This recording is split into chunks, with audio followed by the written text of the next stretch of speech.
পরিবর্তন news channel, আপনার কণ্ঠ, আপনার পছন্দ। নমস্কার, পরিবর্তন নিউজ চ্যানেল আপনার স্বাগত আছে। নতুন আপডেট জন্য চ্যানেলকে লাইক, সাবস্ক্রাইব ও কমেন্টস করুন। আজকে আপডেট। আজ শ্রমিক নেতা মন্তব্য, বৈধদের মতামত জানালেন। সন্দেশখালী কি মিনি পাকিস্তান হয়ে উঠেছে বা ইউক্রেন রাশিয়া যুদ্ধের ময়দানের মতো পশ্চিমবঙ্গ সন্দেশখালী অঞ্চল ভারত মধ্যে কোনো আলাদা ময়দান তৈরি হয়েছে? সিবিআই তদন্তের প্রকাশ। বোমা, পিস্তল, পুলিশ প্রশাসন, বন্দুক, কোনো বঙ্কর তৈরি হয়েছে, কোনো যুদ্ধ জন্য সন্দেশখালী তৈরি করা হয়েছে। সংখ্যালঘু সম্প্রদায়ের মধ্যে মুসলিম সমাজের ভিতরে সিএএ আইনকে পশ্চিমবঙ্গ রাজ্য লাগু না করা বারবার প্রতিশ্রুতি প্রস্তুত করে ভোট ব্যাংক তৈরিকে সমবর্তন মনে করলেন বৈধদের শ্রমিক নেতা। লক্ষ্মীভাণ্ডার নিয়ে কটাক্ষ করলেন এক সাংসদ। তৈরি আইনকে বিধায়ককে রকম চ্যালেঞ্জ করছেন। চাকরি হারা যোগ্য শিক্ষক শিক্ষিকা শিক্ষাকর্মীদেরকে সুপ্রিম কোর্ট মলহন। শুধু প্রতিশ্রুতি দিচ্ছেন, কিছুই করতে পারেন না, করলেন শুধু সর্বনাশ করলেন। মুসলিম সম্প্রদায়গুলির মধ্যে উস্কানিমূলক কথা বলছেন মুখ্যমন্ত্রী মমতা বন্দ্যোপাধ্যায়। দেখুন, বাংকারের কথা বলছেন।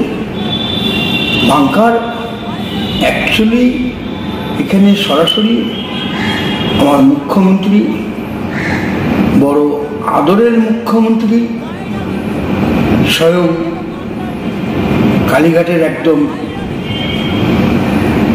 কালী বললেও চলে, মমতা বন্দ্যোপাধ্যায়। তেনার এত দরদ হয়েছে, অ্যাকচুয়ালি ভাইপো অভিষেক ব্যানার্জি, কেন কাকুর কণ্ঠ মিলে গেছে। অভিষেক যে সুজয় ভদ্রের সঙ্গে কথা বলেছে, তবু সাউন্ডটা মিলে গেছে। তা ভাইপোর কপালে যে কি আছে সেটা মমতা ব্যানার্জি বুঝতে পেরেছে। এই জন্যতেই ওই সন্দেশখালী মতন জায়গায় নদীর পাড়ে বাংকার তৈরি করতে চেয়েছিল বা করেছিল, সাকসেসফুল হয়ে গেছিল। বাংকার তৈরি করেছিল, শেখ শাহজাহান বাংকার অলরেডি তৈরি করে দিয়েছিল ভাইপোকে লুকিয়ে রাখার জন্য। অর্থাৎ সাদ্দাম হাসানের শুনেছিলাম বাংকার রয়েছে, লাদেনের দেখেছিলাম, আফগানিস্তানে দেখেছিলাম। অ্যাকচুয়ালি তো উনি আফগানিস্তানে দেখেছি ট্রেনিং নিয়েছে ভাইপোর, মমতার ভাইগুলো একটা ট্রেনিং নেওয়া আছে, তার জন্য বাংকার তৈরি করেছিল।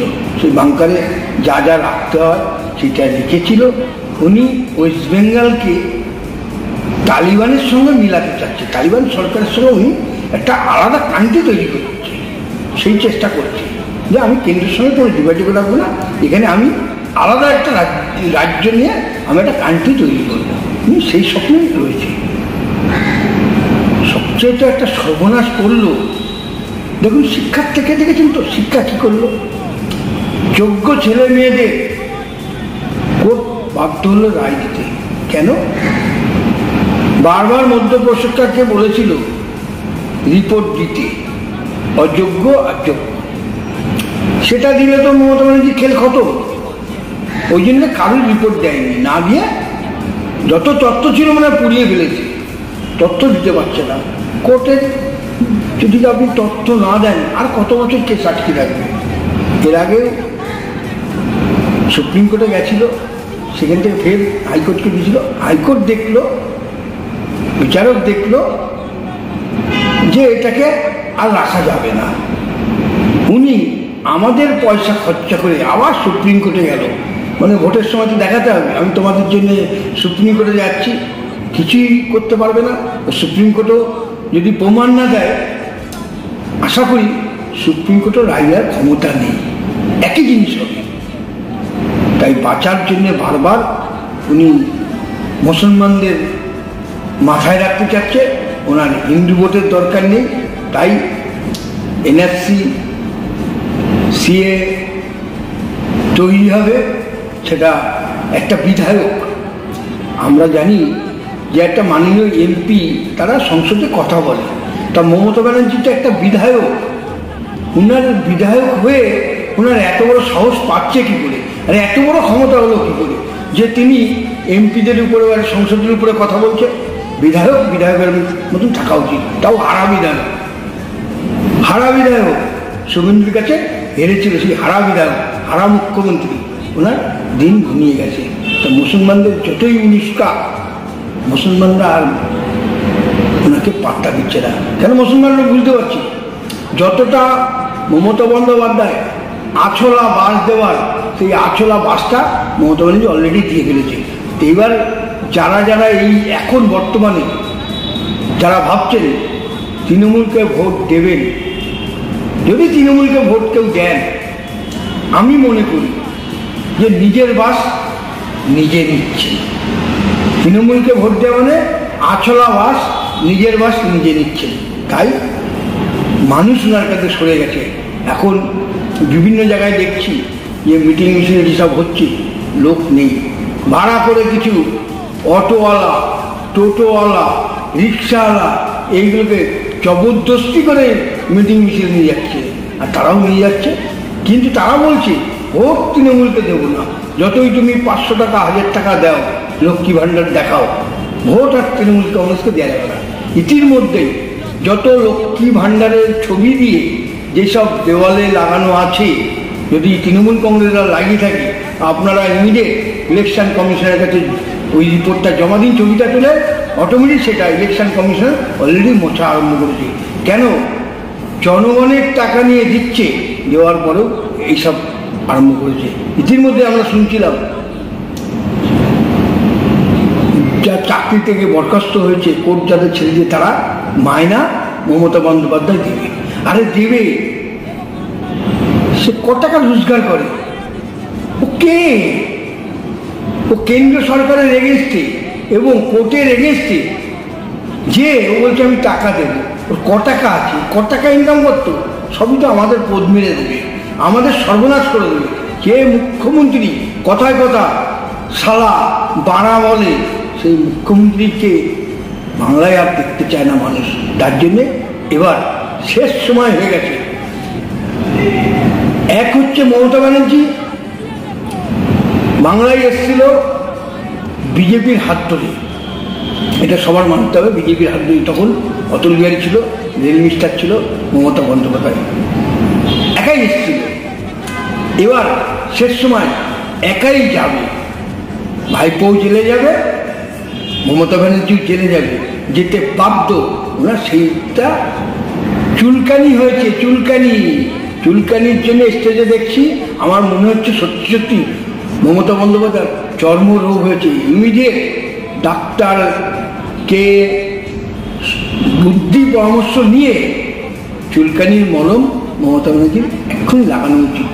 যদি ডাক্তার দেখানোর ক্ষমতা না থাকে, তাহলেও দাঁত হাজার চুলকানি টেনে বিক্রি হয়, সেই মলমটা ভালো করে পালিশ করুন, তাহলে হয়তো মুখের ভাষাটা ঠিক হবে। আমরা দেখেছি ভারতবর্ষে এত মুখ্যমন্ত্রী এসছে, এত স্টেটে, কোনো মুখ্যমন্ত্রীর মুখ থেকে আজ অব্দি শালা বাড়া শুনতে পাইনি। এইটাই দেখলাম। এক দেখেছিলাম আরেকজনের থেকে, সে তো চলে গেছে, ভিতর হয়ে গেছে। তাই এই মুখ্যমন্ত্রীকে অতি অবশ্যই সন্দেশকারীর যে বাংকার, এরকম বাংকার বাংলাতে অনেক জায়গায় করে রয়েছে, সবই ধরা পড়বে। এর শেষ খেলা হয়ে গেছে। তাই আমরা জনসাধারণকে, সমস্ত মানুষকে বলবো, যারা তৃণমূল কর্মী তাদেরও বলবো, আমি জোরহাত করে বলবো যে তোমরা তৃণমূলে থেকে কাজ করছো, কাজ করো, ভোটটা অন্তপক্ষে তৃণমূল কংগ্রেসকে দিও না। কেন? টাকা দিয়ে চাকরি পেয়েছো, চাকরিও গেছে। এখন নেতারা জমি, বাড়ি, ফ্ল্যাট, বাংলো, গাড়ি করেছে। তাই আগামী দিন যারা যারা টাকা দিয়েছো, যাও নেতাদের কাছে টাকাটা অন্তপক্ষে আদায় করো। আর যদি তৃণমূল কংগ্রেসকে ভোট দাও, আছলা বাস, নিজের বাস নিজেই নিতে হবে, কারোর বাস দিতে হবে না। তৃণমূল কংগ্রেসকে ভোট দেওয়া মানে নিজের বাস নিজে নেবে। চরম বস্তি আমরা দেখি না, দেখবেন ওই ছোট নিচু জাত, তাদের ভাষা যখন নিজেরা ঝগড়া বাঁধে না, ভাষা একটা চরমে চলে যায়। আর সেই মুখ্যমন্ত্রী সেই চরমে চলে গেছে। এরপরে অনেক নতুন নতুন গালাগালি শুনবো। আমাদের বাড়ির বাচ্চা কাচ্চা, ভাই বোন, মা বাবা সবাই অনেক খিস্তি শিখবে, মুখ্যমন্ত্রীর কাছ থেকে খিস্তি শিখবে। উনি পাগল হয়নি, আমি বারবার বলবো। ওনার ইমিডিয়েট ডাক্তারের সঙ্গে পরামর্শ নেওয়া উচিত। আর তা না হলে ইমিডিয়েট পা ভাঙতে পারছে না, হাত ভাঙতে পারছে না, মাথা ভাঙতে পারছে না, ইস্যু তো নেই। কেন মানুষেরা বুঝে গেছে উনি যদি নাটক করে আবার কিছু ভাঙার চেষ্টা করে, মানুষ সত্যি সত্যি অরিজিনাল মুড়ে ভেঙে দেবে এবার সেই ভাঙার দিন এসে গেছে। তাই বারবার মানুষকে বলবো, তৃণমূল কংগ্রেসে যারা বুথে রয়েছেন আপনারা তৃণমূল কংগ্রেসে থাকুন, যাদের ভয় লাগছে তারাও থাকুন, ভোটটা তৃণমূল কংগ্রেসকে একটা ভোটও দেবেন না। আমি মুসলমানদের বলবো, যারা মুসলিম, যারা মমতা ব্যানার্জি বলছিল যে গরু দুধ দেয় তার লাঠিও খাওয়া যায়, সেটা তো আমরা চোখের পরে দেখছি। শেখ শাহজাহান দুধ দিত, কত কিলো দুধ দিতে যায় না, বেটা ছেলেদের দুধ হয়নি সেটাও জানতাম না। সেই দুধ খেয়েছে মমতা ব্যানার্জি, খেয়ে এখন বুঝছে, এখন বাংকার বানিয়ে দিয়েছে অভিষেককে ওখানে লুকানোর জন্যে। তা নাহলে ভারতবর্ষে কোথাও এরকম বাংকার থাকে? আমরা জানি বাংকার করে সেনাবাহিনী। আর এখন বাংলায় দেখছি দিদির ভাইরাও বাংকার তৈরি করছে, সেখানে বিদেশি মেশিন, তারপরে নেচেরে সবই তো পাচার করেছি। এরপরে আর কি দেখবো, সব দেখা হয়ে গেছে, সব রকম মুখ্যমন্ত্রী আমাদের দেখিয়ে দিচ্ছে। নাচন কোদন, খেলা মেলা, খেলা অমুক, টাকা খাওয়া, গরু খাওয়া, কয়লা খাওয়া, বালি খাওয়া, প্রমোটিং খাওয়া, সব খাওয়া দেখিয়ে দিচ্ছে। এই মমতা ব্যানার্জির কাছে যদি করপশন যদি কেউ শিখতে চান, আমি মনে করি চিটিংবাজি, জোট চুরি যদি কেউ শিখতে চান, ভারতবর্ষে মাননীয় মমতা বন্দ্যোপাধ্যায় মুখ্যমন্ত্রী চোরের রানী, ডাকাত, সর্দার, বাপ্পা, আর কি বলবো, কিচ্ছু ভাষা নেই, মুখ্যমন্ত্রীকে বলার কোনো ভাষা নেই। মানে বাংকার বানিয়েছে, মানে উনি কি যুদ্ধ করবে, সে যুদ্ধ দান করেছিল নাকি ভোট কর্মী সবাইকে মারবে সে দান করেছিল? দিদি এখনো বলছি, আপনার সত্যি সত্যি চুলকানি হয়েছে, স্টেজে যে ভাষা দিচ্ছেন সত্যি আপনার গায়ে জ্বালা হচ্ছে বা চুলকানি, আপনি মলম লাগান। আমি বারবার বলবো, দাগ হাজার চুলকানি মলমটা মুখ্যমন্ত্রী লাগান। আর তৃণমূল কংগ্রেসকেও বলবো, যারা যারা আছেন এখনো তৃণমূল কংগ্রেসকে একটি ভোটও দেবেন না, আর ভোট যদি দেন নিজের বাস নিজে খাবেন।